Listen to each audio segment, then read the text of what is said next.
Welcome to the Providence College Podcast. Subscribe to the show on iTunes, SoundCloud, Stitcher, and Google Play. If you like what you hear, please review and share with others. Email podcast@providence.edu with questions or comments. Go Friars! Hello and welcome to the Providence College Podcast. I'm your host, Matt Chittum. I'm here with our PC videographer and producer, Kris Judge, class of 05. As a major gift officer here at Providence College, I'm fortunate to meet with hundreds of people within the Friar family, and I'm excited to tell some of their interesting stories and share them with you. And today we have class of 1987, Doris Burke. Thank you for joining us. Doris is one of the most well-known Friars with her work at ESPN, with the NBA, WNBA, and women's college basketball. Doris, thank you for joining us, and thank you for welcoming us into your home. Oh, this is great. My pleasure. I thought you were going to make me younger at the start of the interview. I was going to be so excited. If you have any eligibility left, I'm sure we would welcome you back on campus. Not only do I not have any eligibility left, I don't have any skill left at my age. So. Oh, that's hard to believe. And you must be taking people down in men's and women's leagues around the country as you're traveling. It's so funny. The closest I get to playing now is, and I don't know if you saw the video, but and I don't remember if it was in the playoffs or just down the stretch of the Golden State Warriors, but I had this ball come flying at me, and my cameraman caught me catching it and putting it behind my back, and then Mark Jackson did his Mark Jackson thing, and it kind of blew up. That's as close to skill as I get anymore. Well, you're right. That did blow up. I saw that. I think everyone in the PC community who's on Twitter retweeted that GIF. I think Mark made a mention of in high heels, Doris Burke, behind the back. He's too funny. As long as he didn't give me the hand down, man down in that instance. Well, as long as your cameraman didn't fall, I think we're all set with that. But at the same time, that kind of goes right into your role at PC as a famous point guard for the Friars in the late 80s. For you, obviously, athletics has been a big part of your life. It's continued on for your career. Would you say that participating in athletics is a vital part of higher ed, either at PC or at any college, for a potential student athlete? It's interesting, and I was part of a panel for the Big East transition game this past Saturday, and I happened to get there early enough to watch the three other panels that went before me. And the same message just kept repeating itself to these Big East women's basketball players from across the league. And the message was fairly, regardless of what you're going to do in life, there's one constant, and that's hard work. And I think Providence College, being part of the basketball program there, it just taught me that you have to first and foremost work hard. And then the other part you have to be willing to do is work with a group of people and pull in the same direction as that particular group. And those are two skills that are incredibly valuable. And I'm incredibly thankful to Providence College. I learned many things outside of the classroom, many things inside of the classroom. I still consider the place family, and it was pretty cool to be with a group of Big East athletes who I was thinking about when I was prepping for that Big East transition game. I was thinking that right now, it would be 30 years ago, September, that I would have been entering my senior year at Providence College. Oh, wow. Yeah. So when you think back to that time for prepping for your senior year, do you feel like taking that leadership role that you take within the team, that sort of, whether you're a captain by name or you kind of take on that mantle of being a captain, I think that's affected you professionally after college? I don't know necessarily being named captain had an influence. I mean, obviously, basketball was incredibly important to me back then, and we were fortunate to have some level of success, but we were fortunate to have an incredibly talented group of people. And so I don't know, I think one thing Providence College, I recollect hearing at some point, and I don't remember what class or where, but it basically, somewhere at Providence, someone said to me, leadership is service, right? That's the definition of leadership. It's not sort of being in the forefront of everybody's mind. It's what are you doing for the group? How are you helping the particular group you're working with? So I don't know. I think one thing people would marvel at in the business I'm in, Matt, is, and the viewer would never have any idea of this, but I couldn't tell you the number of people on a broadcast team that it takes for that broadcast to be successful. We're talking about cameramen who I think are the brilliance of television. They capture the images that all of us remember as sports fans. There's technical people, there's graphics people, producer, director. So you figure out pretty quick that the people beside you, behind you, and in the truck are as important to what you're doing to a show's success. Right. I can imagine that being the case. And you coming from a team sport background, you know what is the importance of every person and the role that they play, whether they're the star or what have you. And sometimes people being on the scout team can be just as influential for a team as opposed to, a sixth man or woman or a star or what have you, which is fantastic. Yeah, I think obviously, and there's no way, like if we do our job right, Matt, the viewer is never going to know that it takes that many people to do a really good job. And that's the way it should be. But I've always been incredibly grateful to have been around incredibly talented colleagues. You think about some of the people I've called games with: Dave O'Brien, who's now the voice of the Boston Red Sox; Mike Breen, who is arguably the longest tenured and most respected guy ever to call games in the NBA. I've been on broadcast teams with Brent Musburger, who is a legendary figure; Dick Vitale, Hall of Fame broadcaster. And I think to a man, every one of those guys would tell you it's really, until you're in television, recognize the number of people doing their jobs correctly and at a high level.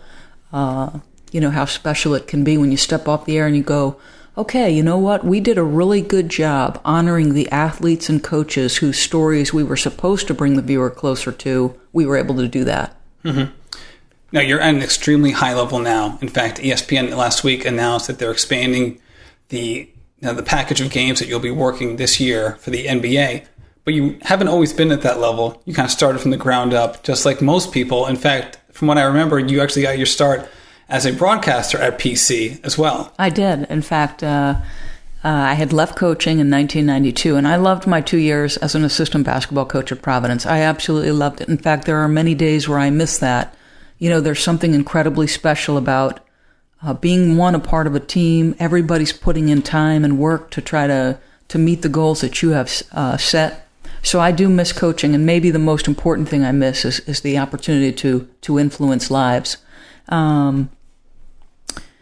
I forgot where I was going with that, Matt. But then you quit coaching. So I leave coaching.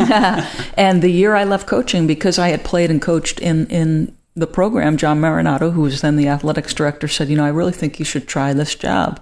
And literally, my career in television, believe it or not, is a happy accident.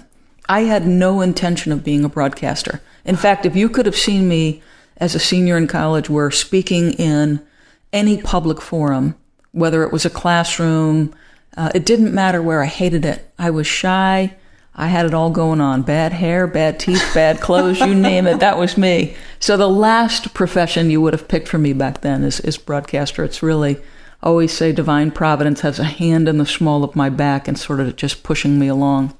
So you started doing PC women's basketball games. Mm-hmm. And from there, you kind of took one step at a time. And I love the story about how you were doing color for the games. All of a sudden, the play-by-play can't show up at a game, and here you are stepping in. Right. It's interesting. That first year, we were on a radio station, very small in Rhode Island, and the gentleman who both owned, operated, was the general manager for, and announcing, he had 1,000 things going on. And I don't recollect the exact reason, but he didn't show one particular night. I don't know. I can't remember if it was weather or whatever the case may be. And I called a Providence College women's game on a phone line by myself, doing play-by-play in color, which I didn't know how to do play-by-play. I knew the game, but I was growing and developing. And you could look at incremental steps all along the way. Shortly thereafter, the Big East started to put their women's games on television. They had their own television network. And so I started in that way. And then, happy accidents. Mike Gorman doesn't show up for a Big East noon basketball game because there was miscommunication. He had another game that day. So I happened to get lucky and call that one. And I can look back and point to several moments two other ones really stand out. One, the advent of the WNBA, because for the first time, now consider when that came into play in 1997, I had probably built up my winter game package to about 25 to 30 games a year. Now you add another 32 games that I could do in the summer, and all of a sudden you have 60 plus games. And for the first time ever in the history of sports television, a woman could make a living doing what Dick Vitale and Bill Raftery does, and that's being a color analyst. Never before in the history of sport, regardless of what it is, had a woman been able to make a living as a color analyst. And so that was huge. And then I would say another break was, I don't remember the exact year, maybe 98, 99. The then associate commissioner of the Big East, or of the Atlantic 10, Bob Stites, needed a new color person for his men's package. And this is 1998 or 99. So I want you to think about, Matt, the kind of, I don't want to say courage because it's the wrong word, but the intrepid spirit he must have had to do this, because he was down to 3 analysts. I was on that list. And he called Mike Breen and said, "These are the analysts I'm looking at. Who do you think I should take?" They said, "Well, unequivocally, the best of that group is Doris. But are you prepared to go to your coaches and tell them you're going to put a woman on their color analyst package?" So I have always been indebted to Bob Stites and his willingness to do that, because those two things, I would say, were the two biggest factors in launching my career to where it is now. Right, but before all of those, you had the point in your career where you're trying to decide what you want to do, right? Mm-hmm. So you talked about how you kind of stumbled into broadcasting. Yes. So at what point in that timeline did you decide, all right, this is actually a potential long-term career for me and not just a stopgap situation? I don't know what your reaction to this will be, or what your listeners' reaction to this will be. There was a lot unfolding in my life at that point. I was married. I had 2 young children, and I didn't really operate except in doing the job that was directly before me. So first and foremost, I was a mom and a wife, and that was my most important job. And I was doing that to the best of my abilities. And then I was working part-time, 3 months in the winter, 3 months in the summer. I don't know that I ever consciously processed where this could take me. I was a working mom, trying to be the best I could be at the job that was right before me.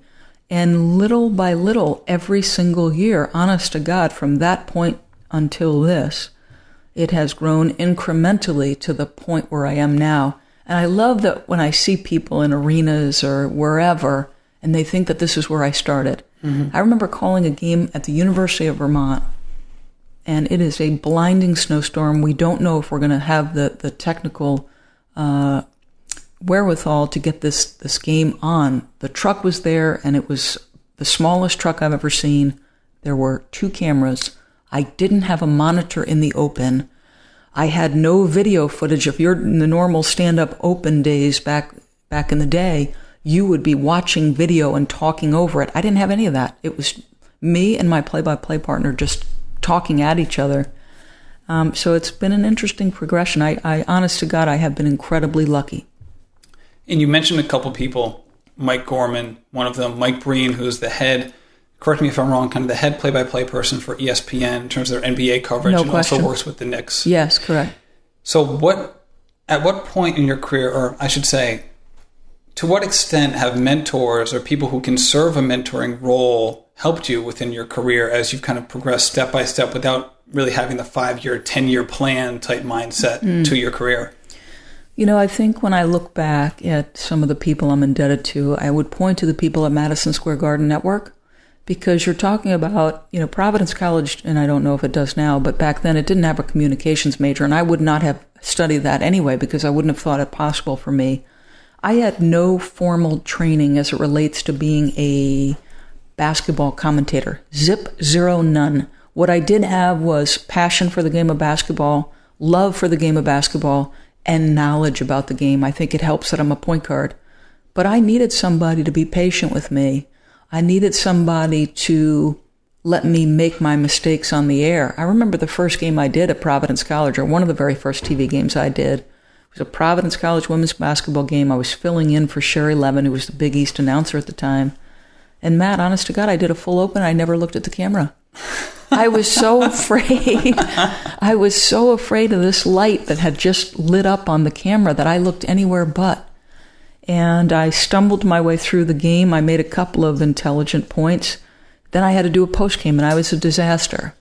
But Tommy McElroy, who was then in charge of the broadcast division of the Big East Network, saw something in me.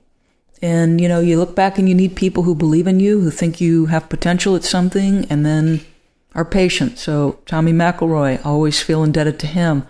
MSG Network, which at the time was the leader in regional sports television back then, Madison Square Garden was always the leader. They had the best announcers. They were the first to get high definition before anybody else got it. And there's a gentleman there by the name of Mike McCarthy. And so the second year I'm with the New York Liberty, they gave me the TV package. And Mike McCarthy came to me and said, we really believe you have unbelievable potential at this, and we want you to know that if Clyde Frazier ever has to miss a game for any reason, which is very rare, we're going to ask you to do it. And he's working for the Knicks, not the Liberty. Just for people who don't. That's correct. He was running, so at Madison Square Garden, the television side and the team side are two distinct entities. They operate independently of one another, despite what people might think.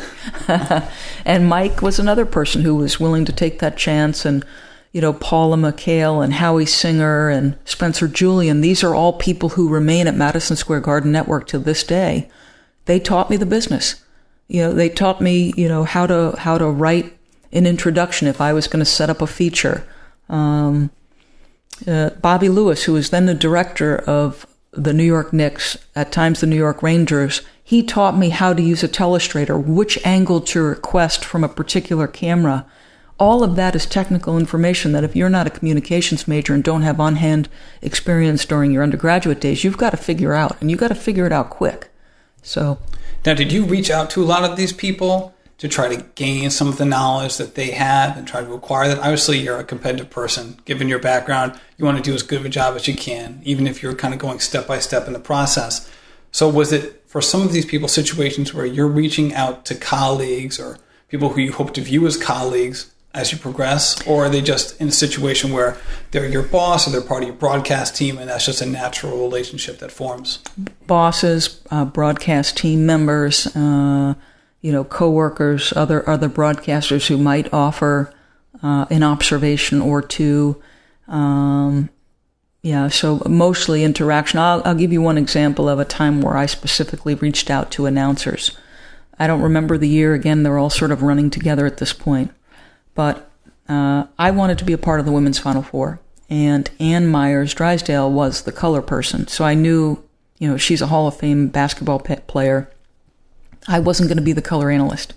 But I went to my bosses and said, I think I deserve an opportunity. Can I do the sideline? And remarkably, they said yes. And I thought to myself, okay, now you have the job and you have absolutely no idea how to do that job. So I called two people. I called Al Troutwig, who is longtime MSG Networks guy, but also a longtime NBC Olympics coverage person, and Michelle Tafoya, who arguably has won more Emmys as a sideline reporter than anybody in history. And I said, what do I do? How do I do this? And both took the time and sort of gave me a synopsis of how they go about their business. And Al Troutwig actually, to this day, said something to me that I often tell when I speak in front of college students who are interested in broadcasting, and people who might already be in the business who might have some frustration with that sideline role. I said, what should I know? And he said, well, first and foremost, he said, as a sideline reporter, there will be some nights where you get off the air and you think to yourself, wow, I helped elevate that broadcast. Whatever I added at a particular moment took the broadcast from one level to another. But far more often than that, you're going to get off the air and think to yourself, oh my goodness, they just paid me to do that?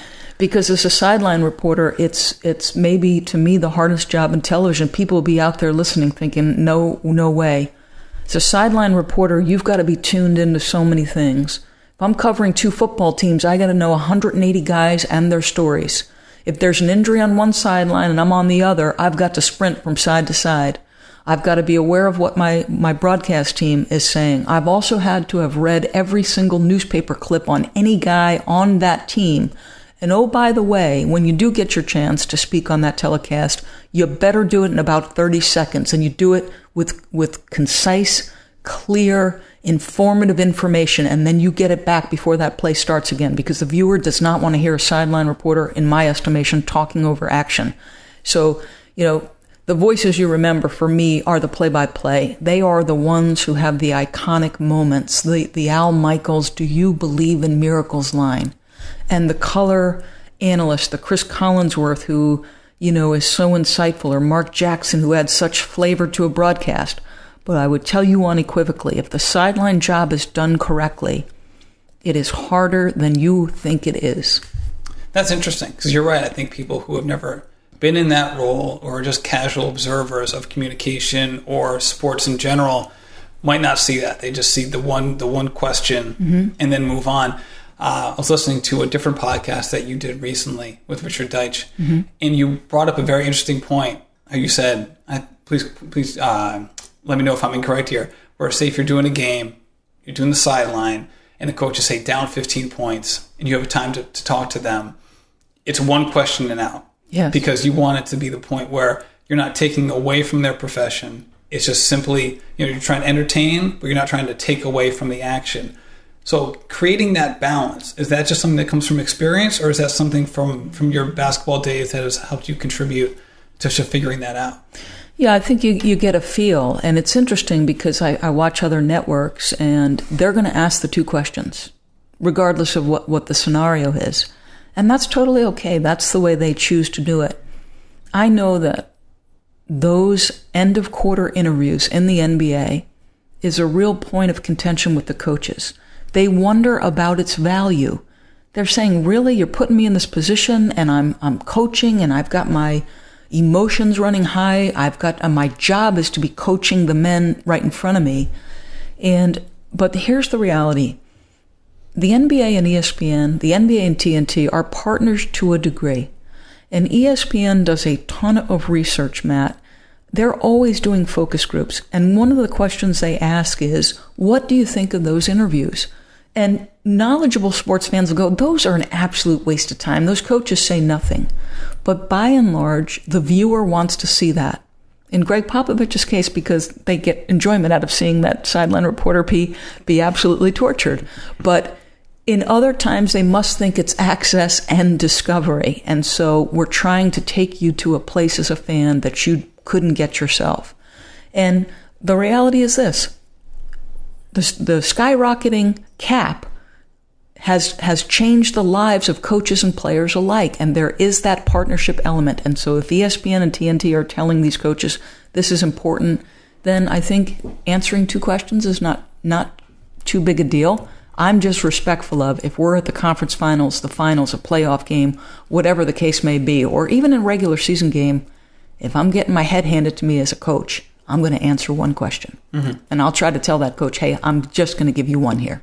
Now, if you're doing, say, color for the game, yeah, I think for a sideline reporter, this isn't as valuable. But if you're doing color for the game, and you're in a situation where you may not agree with the coaching decision, or you may think a strategy within a game is suspect, considering that partnership that you just mentioned, how willing are you in that situation to express your opinion fully, or how much do you throttle back, or making that decision? You mean it? I would never do that as a sideline. I'd only do it as an analyst, obviously. And so this is an interesting, really interesting question. And the most interesting answer I've ever heard given was by Jeff Van Gundy. And he actually, it wasn't in response to a question. He was on our broadcast of an NBA game, and he said, really? He said, at the end of the day, none of us are truly honest. Do I say everything I want to say as a broadcaster? No. Do I go up to the line that I'm comfortable with? Yes, of course I do. For me, it's been an interesting process of growth, okay? Because I've been an analyst for the most part on men's college basketball and now increasingly on the NBA. But I did not play men's college basketball, nor did I coach that, nor did I play or coach in the NBA. So my verbiage, my take is going to be vastly different than Mark or Jeff's, right? Stylistically, I have to be different because they bring experience to that job that I simply can't bring. It doesn't mean I can't do a credible and good job on the games that I call. I believe I do that. I hope that doesn't sound, arrogant. I think I do a very credible job. I think that's safe to say. But, I am careful of my verbiage. It is my job at ESPN to offer insight, at times opinion. In fact, ESPN would like to hear me offer my opinion to a greater extent.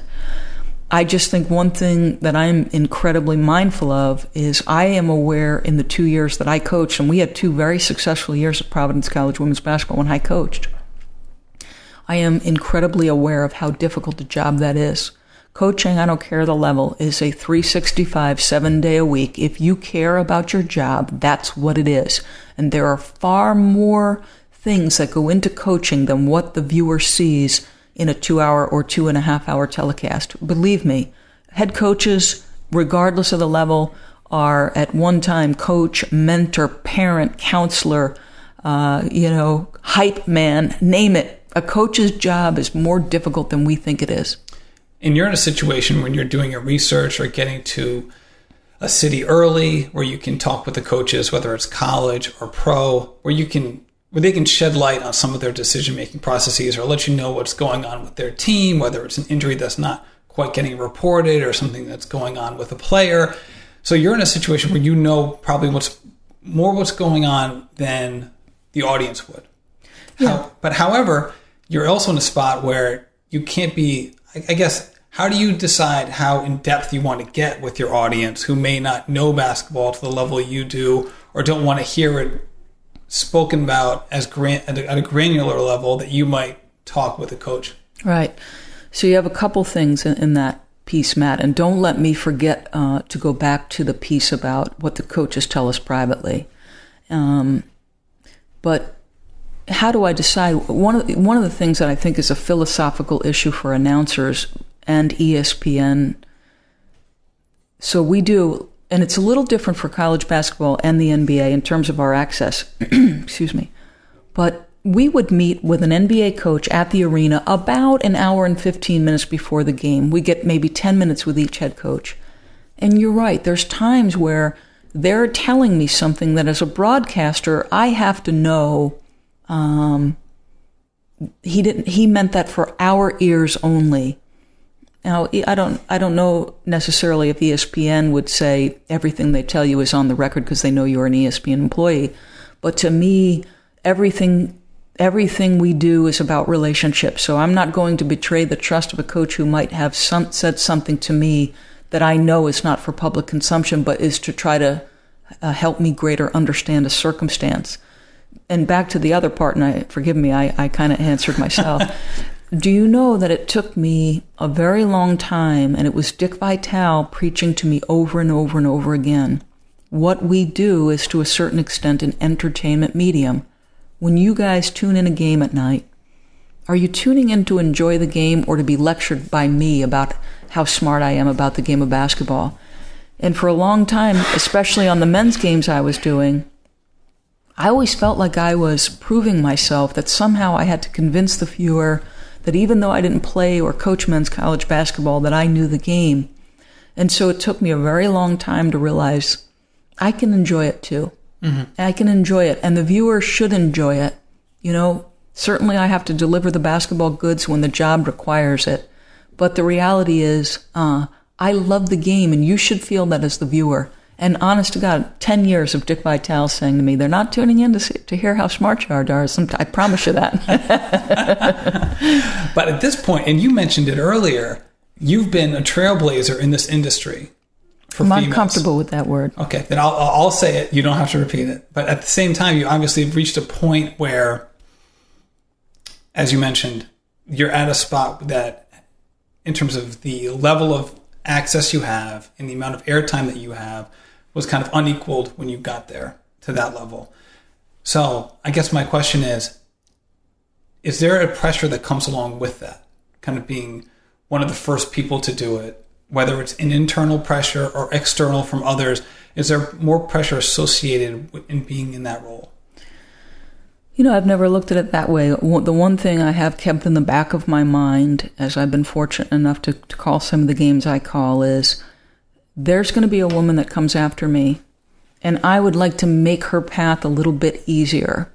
And I'll tell you the reason I'm uncomfortable with the word trailblazer, and I'm going to have to be careful with the verbiage because I can't give it to you straight, the way this woman had to endure it. There were many women who came before me in sports television. You think about Robin Roberts, but the person I'm going to talk about is Susan Waldman, current New York Yankees broadcaster. And she tells a story about being in a Toronto Blue Jays locker room. And this is years ago. This is when she's first starting out. And game ends. There's the usual media scrum. There's 15 to 20 guys and Susan around the star player in the locker room. And this gentleman makes her uncomfortable, kind of disrobes the whole bit. And then as someone asks a question, he says to the group, "I'm not answering another question until that C word leaves the locker room." And Susan says that was probably the last straw for her. She said, "This is it. I cannot endure this kind of treatment any longer. I can't do it." And literally, as she's thinking that thought, another professional baseball player, and I've always regretted not remembering who this person was, another professional baseball player called to her from across the room and said, "Young lady, if you would like to talk to a professional baseball player, I'd be happy to answer any question you have." So I've not been exposed to any of that, Matt. I've been really lucky. The soft landing spot for me in my career has always been the players and coaches. Once the conversation has turned to basketball, gender goes out the window. I think they see me as a basketball person. And so, do I feel pressure? No, I know this. I know the woman who comes behind me is going to probably advance further than I do. And that's the correct way, right? We should always be striving and getting to places where we haven't been before. I don't want to screw up that young person's path. I'd like them to walk into a gym and have somebody go, "Well, we respect her," because the one who came before her was hardworking, she was professional, she was prepared, and that's what I view my job to be. Right. You mentioned something interesting as well with with Dick Vitale said, they're not necessarily there to hear you or to see you, depending on the medium, which is kind of funny coming from him, who was one of the most entertaining broadcasters in history. Right. But at the same time, you're in a very public profession. So you have a situation where the game might not be about you. However, your career is you're a very public, facing person. So is there a situation where you have to balance not being above the game, but also branding yourself in a way that makes you marketable? It's an interesting question. I hear athletes talk about brand all the time. You know what the best description of brand is? And I heard Gino Auriemma say this past year, brand. You know what brand is? Brand is your game. Like, how good am I as an analyst? How good was I as a basketball player? That's your brand. If you take care of your job, you can be okay. Your brand is going to be fine. What's an interesting question for me in this day and age of sports television is, increasingly it seems to me, Matt, that you've got to be an opinion maker. That the more outlandish thing that you say, regardless of whether you're accurate or inaccurate, it seems like the loudest talkers saying the most outlandish things seem to be advancing. And so you make a conscious choice, what is your comfort zone as a broadcaster? Who do you fundamentally want to be? And is that in line with your employer's view of who they want you to be? And obviously, if those two things don't meet, you're probably not going to be employed much longer, is my guess. It's just, I think that my business is changing at light speed, and it's changing in many respects, the one I just noted. The other part that's interesting is this next generation, my children's generation, and my kids are 24 and 22, they consume media drastically different than my generation. If I come home at night and I want to watch a game, I click on the cable set, right? That's what I do. I click on my television. They don't. They stream. And so companies like ESPN in particular, as cord cord cutters are now increasing. 812,000 people cut the cord in the last quarter alone. Think about that. That translates to $50 million lost by ESPN because $6 of everybody's cable bill goes directly to ESPN. Right. So ESPN now has to figure out, okay, one, how do we monetize the streaming aspect of our business? And what's the next iteration? Cable television in general. This is not an ESPN problem. This is a cable television issue where what's the future? Is it a la carte? And then you get the more, the smaller issues, or I guess, to a lesser degree, the micro issues of, okay, how are we handling the broadcast? What's our philosophy there? There's just a lot going on in sports television right now. Right. And you have some people who have been in sports television, basketball or otherwise, who have made the transition to the front offices. Mm-hmm. So you look at the Golden State Warriors, you see Steve Kerr, who is a 6-time NBA world champion, moves into the broadcast booth, that comes back, works for the Phoenix Suns as their GM, goes back into the booth, and then becomes the head coach of the Golden State Warriors. So has that ever piqued your interest, doing something along those lines? It's interesting. I've always thought at some point I would go back to coaching. I miss coaching. I only did it for 2 years, but it was an incredibly enjoyable experience. I left because I wanted to get married and have kids, and I didn't think I could do both of those things incredibly well because coaching is so demanding. Has it ever crossed my mind about the NBA? Not necessarily. That's an 82-game schedule. It's a little bit of a grind. Certainly there are more and more opportunities, and that excites me for the women who are now have a desire to enter into that field, because I think you're going to see more and more of it thanks to the success of women like Becky Hammon. I'll be honest with you. I am still taking my career one day at a time. I've got 2 years left on this deal. I'm calling the games in front of me and making my decisions as I go. See, I feel like that's a very unique perspective, especially now where you have so many people who are very vocal about what they hope to accomplish, or even you see some people who advise not just student athletes, but just college students in general to be very intentional about their career goals. Mm-hmm. So has that always been, have you had to think kind of like a metacognition piece where you're saying, all right, I have to be this way? Mm-hmm. Or is it just more natural? And I guess a second part to that is, do you think that's contributed to your success, being so kind of brick by brick to build the wall? Yeah, I absolutely think it's been crucial to my success. And I'm not telling you that I'm not... Listen, by the information I just gave you, I made it very clear that I'm paying attention to the changes within my industry. I'm listening to the things that my bosses are requesting of me.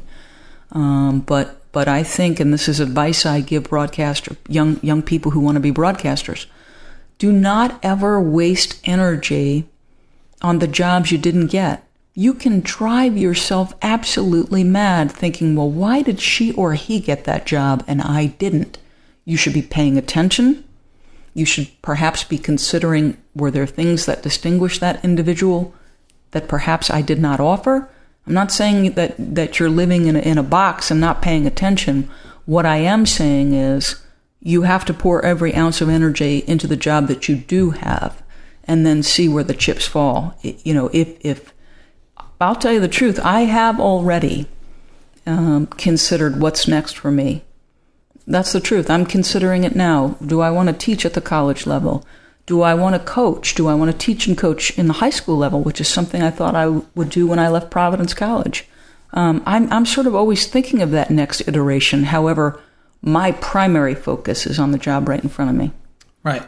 Well, thank you for sharing that. It's interesting to know, and I'm sure we're all going to stay keep abreast of what you might be doing in the near and long term. If you don't mind, I'd love to go through some quick questions. I'd love to hear your thoughts on these. You mentioned earlier you're a point guard at heart and with experience. So generally speaking, men's and women's, who are your top 5 point guards that you enjoyed watching? Okay, well, I'd say with the best point guard right now in the NBA would be Kris Paul. I mean, he gives a master class on the position every night. The ball's on a string. He makes every right read in the pick and roll situations. He's one of my favorite. I look at a person like Diana Taurasi. She's not a pure point guard. She's more of a combo guard. But to me, when I list my all-time favorite players, she is always there, and she's the only member of the distaff side on that list because she's the greatest winner and just played with this, panache and just incredible passion and love for the game. And she's the best women's player I've ever seen, so I'd put her on the list of point guards because I think she could run a master class. Oh boy, you know who I really enjoyed in his prime was Deron Williams. Deron Williams was the most physically punishing guard in the NBA for like a 3 to 4 year stretch. And there were long questions about who would be better, Chris Paul or Deron Williams. I remember when I was watching basketball in my formative years, I loved watching Nate Archibald. Lefty and just pure, and then I also remember being a 76ers fan. I obviously grew up on the Jersey Shore, not too far from Philly, and Mo was helping the Sixers win that title with Dr. J. And so I won't say top 5, like in terms of who I think is the best. What I will say is those are the people I enjoyed watching. Okay, that sounds good. Talking about point guards, what do you see for Kris Dunn's NBA future? Well, I don't think Kris could have asked to land in a better circumstance. You're talking about an organization that has got incredibly young, really talented pieces. Karl Anthony Towns proved a year ago that he is a big-time player. Zach LaVine, I mean, they are stacked with talent. And I think the other important piece of that is if there's any coach in the NBA who can teach good habits, it's Tom Thibodeau. And if there's any coach in the NBA whose defensive concepts help Kris Dunn find success and find it early, it's Tom Thibodeau. I mean, you're talking about a long, lanky, incredibly skilled defensive player in Kris Dunn, and I think he's going to be well served by having Tom. Right. Like I said, he's built such a long career as a coach, Tom Thibodeau, in terms of the defensive side of the ball. For those who don't know him, he was a assistant coach for a long time. Not long time, but with the Celtics. Yeah, about 19 years, I think he was an assistant coach to Jeff Van Gundy first, yeah. Yep, and then moved on with the Bulls, and now he's with the Timberwolves, as you said. All right, top pro arena to watch a game. Wow. Okay, so the 2 loudest arenas that I can remember are Oklahoma City and then Golden State. Those arenas are deafening. You cannot hear yourself think in either one. Okay. And our best NCAA arena? Excluding the dunk. I know we're partial. This is the PC podcast. Right, correct. I'm not going to put the dunk. I'm going to say Cameron Indoor Stadium. With a very close second would be Allen Fieldhouse. When Allen Fieldhouse is rocking, that building feels like it's moving. But keep in mind, I've spent an awful lot of time in the ACC and have witnessed firsthand the effect of the Cameron crazies on opponents. So I would say Cameron Indoor. So Cameron Indoor is at Duke. Allen Fieldhouse is University of Kansas, or is that Kansas University? All right, 2 more. No problem. Best food in Providence. If you're going anywhere to eat, where would it be? Oh, boy. I mean, there are so many great choices. It depends on what I'm in the mood for. I'll tell you one that I think is, I don't know how many people know about it, Los Andes. Oh, yeah. It's an outstanding place. If I'm going to go, I want a gyro, I'm going to Eastside Pockets. The best hummus in the state. It's not close. If I'm down here in South County, I'm not saying Providence, South County, you have to go to the Matunic Oyster Bar. Oh, it is absolutely, positively the best. And the best part about it is only like 15 minutes from my house, if that. But I Pane Vino, you know what one of my favorite things to do when I'm absolutely exhausted and I think I land off a flight, there is no possible way, and I love to cook. I absolutely love to cook. But if I'm drop dead exhausted, I am going to Venda Ravioli. I'm going to sit and have lunch because it's always delicious. And then I'm going through that shop and I'm picking up any number of delicious Italian things. And then I might stop by Gasparo's, not because he's a PC guy, but because his wine selection is exceptional. Or both. Or both. Or both. And you mentioned Jeff Van Gundy a bunch of times. Jeff Van Gundy, former Friar coach back in the mid-'80s as well. Last one, best PC memory. Oh, boy. Probably winning the Big East regular season championship. My junior season, absolutely special thing to work hard, win, set a goal, and meet that goal. And then that helped us get to the NCAA tournament that year. So definitely. That's fantastic. Well, thank you so much, Doris, for doing this and welcoming us into your home and everything you do for Providence College. My pleasure. I love Providence. I'll always be a Friar. All right. Go Friars.